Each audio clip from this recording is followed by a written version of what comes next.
اور ان تمام پریشانیوں کے ساتھ ساتھ جو موجودہ حالات چل رہے ہیں اس کے باوجود جس طرح دیکھنا چاہیے عرب ممالک اسلامی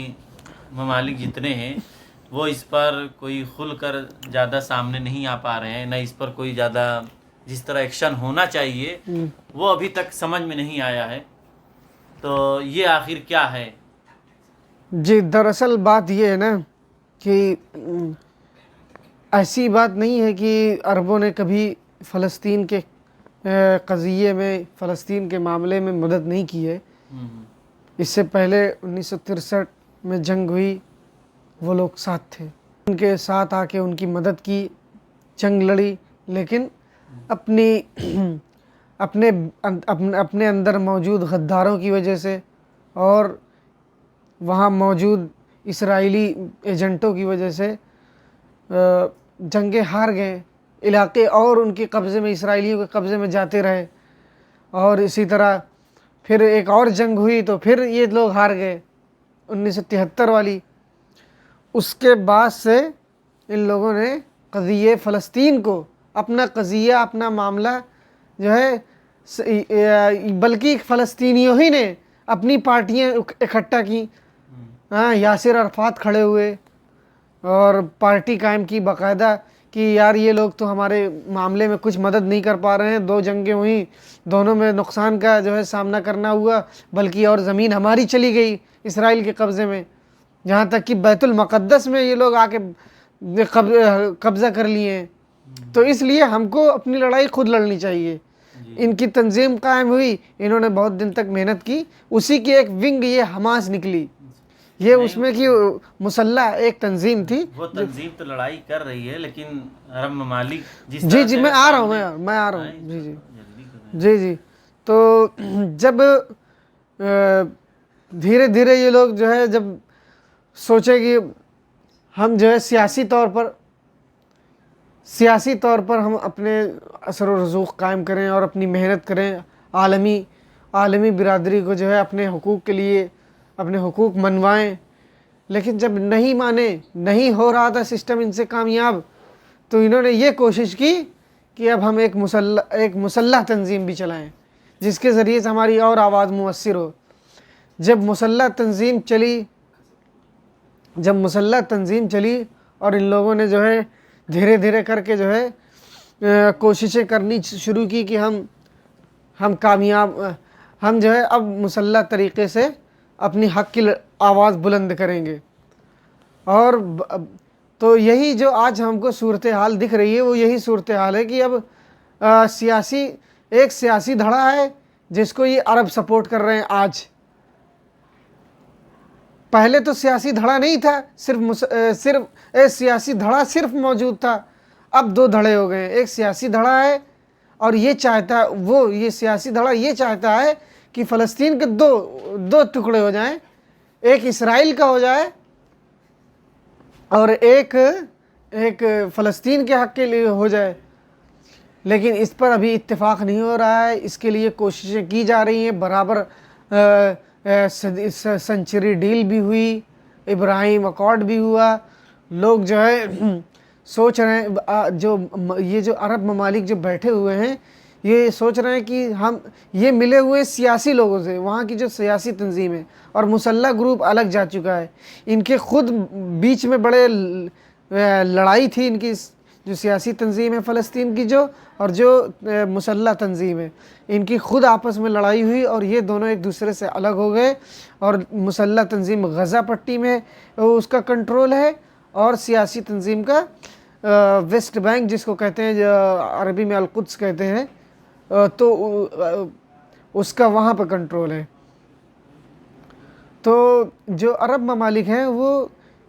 سیاسی تنظیم کے ساتھ ہیں اور مسلح گروپ کے ساتھ بہت کم لوگ ہیں. جو کم لوگ ہیں ان میں ایران کا نام لیا جا سکتا ہے، لبنان کا ساتھ لیا جا سکتا ہے کہ ہاں وہ ان کا ساتھ دیتے ہیں، کسی بھی طرح ساتھ دیتے ہیں. لیکن جو عرب ممالک ہیں یہ ڈائیلاگ میں ساتھ دیتے ہیں. جو ان کے سیاسی ونگ کے ساتھ، فلسطینی سیاسی ونگ کے ساتھ جو لوگ ہیں وہ ان کا ساتھ دیتے ہیں ڈائیلاگ میں اور معاہدے کرنے میں اور فلسطین کے دو حصے بنانے میں کوشش کرتے ہیں.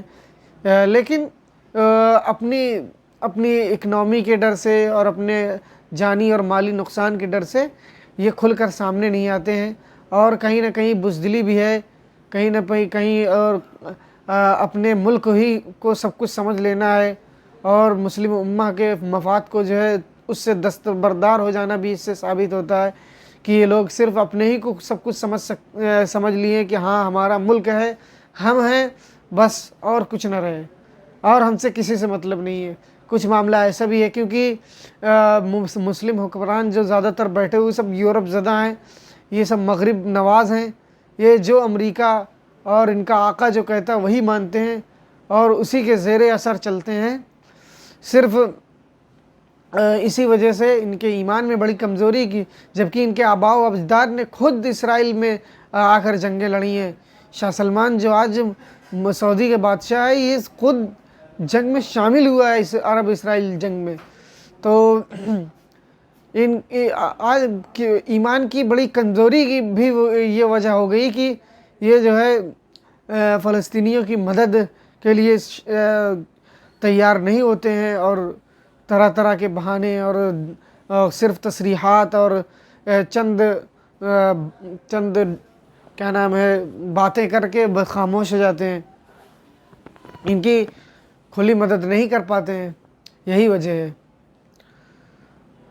اور موجودہ صورتحال تو بڑی گمبھیر ہے۔ لوگ جو ہے تقریباً 3,000 کے قریب لوگ شہید ہو چکے ہیں غزہ میں، اور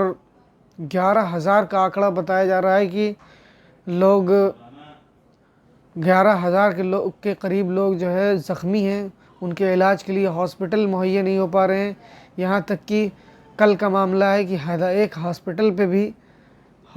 پہ بھی ایک حملہ ہوا جس میں سب سے زیادہ اموات ہوئیں اب تک کے، بتایا جا رہا ہے کہ 1,000 کے قریب لوگ اس میں شہید ہوئے ہیں۔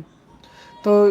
اسرائیل کا ایک جو اینگل ہے، لوگوں کے دیکھنے کا اینگل ہے، وہ الگ الگ چشمے سے دیکھتے ہیں، اس کے ظلم کو نہیں دیکھتے ہیں کہ کس قدر عوام پہ۔ اگر اسرائیل واقعی اتنے بڑا سپر پاور ہے، طاقتور ہے، تو ڈائریکٹ مقابلہ کرے نا، آ کے زمینی استر پہ کارروائی کرے، نہتے اور معصوم فلسطینیوں کو کیوں مار رہا ہے؟ یہ عالمی میڈیا کو یہ بات جو ہے پہنچانی چاہیے۔ جو لوگ ڈبل عینک سے دیکھتے ہیں اس معاملے کو کہ فلسطینی جو شہید ہو رہے ہیں اس کے نزدیک اس کی کوئی اہمیت نہیں، اسرائیل پہ جو حملہ ہوا اور وہ غاصب ہے اس لیے اس پر حملہ ہوا، اس کا کوئی پرانا ملک نہیں ہے، یہ سب باہر سے آ کے بسے ہوئے ہیں، یہ سب یورپ سے آ کے بسے ہوئے ہیں، یہ کوئی یہاں کے ذاتی شہری نہیں ہیں، یہ سب باہر سے آ کے بسے ہیں، اور یہاں پر جو ہے اپنا قبضہ جما رہے ہیں اور برابر اپنا قبضہ بڑھاتے جا رہے ہیں، اور فلسطینیوں کو جتنا ہو سک رہا ہے دبانے کی کوشش کر رہے ہیں۔ تو میرے بھائیوں، آپ سے یہی گزارش ہے کہ حقائق کو سمجھنے کی کوشش کریے، حقائق کو سمجھیے، اس کا مطالعہ کریے، اور زیادہ سے زیادہ لوگوں تک سچی بات پہنچانے کی کوشش کریے، تاکہ لوگ آگاہ ہوں گے تبھی جا کے آگے بات کریں گے۔ امریکہ میں چند سالوں پہلے کوئی بھی قضیہ فلسطین کو نہ سمجھتا تھا، نہ مسئلہ فلسطین پر کبھی بات کرتا تھا، لیکن آج دیکھیے صورتحال یہ ہے کہ لوگ خود احتجاج کے لیے وہاں کھڑے ہو رہے ہیں کہ تم کیوں جو ہے کیوں ظلم کر رہے ہو، ناحق ظلم کر رہے ہو، معصوم بچوں کا قتل کر رہے ہو۔ یہ بہت بات سمجھنے کی ضرورت ہے۔ اگر یورپ اور ایک جو مسلمان بھی نہیں وہ اگر جو ہے ہماری مسلمانوں کی تکلیف اور فلسطینیوں کی تکلیف سمجھ رہے ہیں، تو ہم بطور مسلمان ہم کو تو اور زیادہ سمجھنی چاہیے۔ تو ہم سے آپ کو مؤدبانہ التماس ہے کہ جو ہے باتیں سمجھیے، کوشش کریے، پھیلانے کی کوشش کریے، اور حق واضح کیجیے۔ ہم آج اسی بات کو جو ہے سامنے رکھنے کے لیے حاضر ہوئے ہیں، اور اس چینل کے ذریعے سے ہم یہی بات آپ کو سامنے پیش کرنا چاہتے ہیں، تاکہ زیادہ سے زیادہ لوگوں تک بات پہنچے۔ آپ بھی کوشش کریے کہ ہماری یہ ویڈیو جو آپ کے متعلقین ہیں، جو سمجھنا چاہتے ہوں، ان تک یہ پیغام پہنچائیں، زیادہ سے زیادہ شیئر کریں، اور آپ کو بھی جو موقع ملے آپ بھی اس بات کو کرنے میں کترائیں نہیں، اس بات کو کھلے عام کہیں اور وضاحت کے ساتھ اور حقائق کی پوری وضاحت کے ساتھ بیان کریں۔ وآخر دعوانا الحمدللہ رب العالمین۔